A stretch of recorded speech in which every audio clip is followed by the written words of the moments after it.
Want to learn how a tree turns into paper? You might be sitting on a wooden chair, writing on paper, or even reading a book.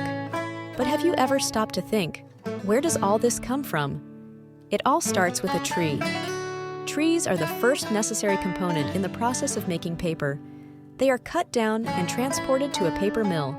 It's a massive operation that requires careful planning and management. Once at the mill, the trees are debarked, a process that removes the outer layer of the tree. This is an essential step as the bark contains substances that can interfere with the paper-making process. After debarking, the logs are cut into small chips. These chips are then cooked in a chemical solution. This solution breaks down the chips into a pulp. This pulp is the primary material used to make paper. The pulp undergoes a process called washing to remove any leftover chemicals and unwanted materials. It's then bleached to give it a white appearance.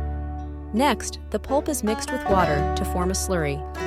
This slurry is spread out on a wire mesh to drain the water and form a thin layer of pulp. This is where the transformation from tree to paper starts to become apparent. The thin layer of pulp then goes through a series of rollers to remove additional water and compress it into a sheet.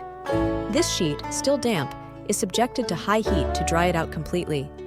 Once dry, the sheet of paper is wound onto large rolls and sent for cutting. Depending on its intended use, it can be cut into various shapes and sizes, from office paper to cardboard boxes. The final product is then inspected for quality.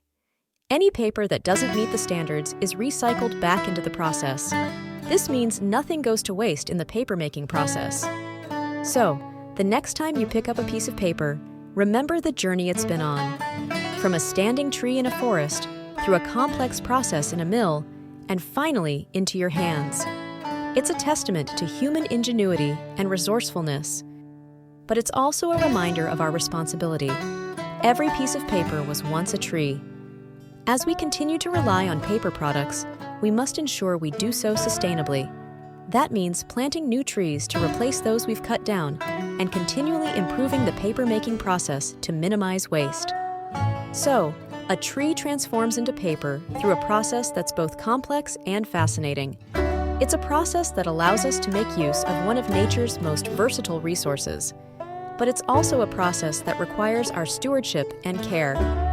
Remember, every piece of paper has a story, and it's up to us to ensure it's a story of sustainability and respect for our planet.